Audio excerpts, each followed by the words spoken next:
Itinuturing na ngayon ng Department of the Interior and Local Government ang negosyanteng si Atong ang bilang number 1 most wanted sa bansa, ayon kay DILG Secretary John Vic Remulla. Matapos siyang iugnay sa serye ng pagkawala at umano'y pagpatay sa mahigit 100 sabungero, isang kasong matagal nang bumabalot sa industriya ng isabong at patuloy na gumigimbal sa publiko.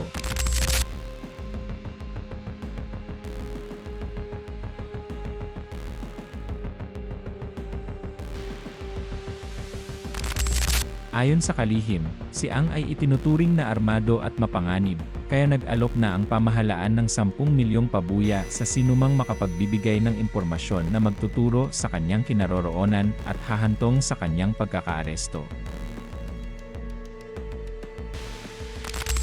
Matatandaang si Atong Ang ay kilalang negosyante na nasangkot na rin noon sa iba't ibang kontrobersya. Kabilang ang mga usapin sa iligal na sugal at operasyon ng sabong, na naging sentro ng investigasyon ng mga otoridad matapos sunod-sunod na mawala ang ilang sabungero mula sa iba't ibang lugar sa bansa.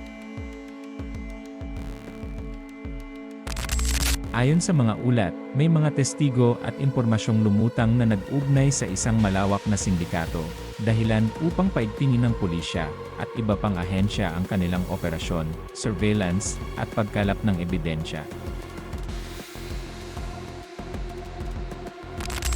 Bagamat mariing itinatanggi ng kampo ni Ang mga akusasyon at iginiit na wala siyang kinalaman sa mga krimen, nananatiling bukas ang kaso at patuloy ang investigasyon upang matukoy ang tunay na responsable sa pagkawala ng mga biktima. Binibigyang diin ng DILG na mahalaga ang kooperasyon ng publiko, lalo na ng mga may hawak na impormasyon, upang mapabilis ang paghahanap at mapanagot ang sinumang sangkot kung mapatutunayan ang mga paratang. Kasabay nito, patuloy ring nananawagan ang mga pamilya ng mga nawawalang sabungero ng hustisya at malinaw na sagot sa sinapit ng kanilang mga mahal sa buhay.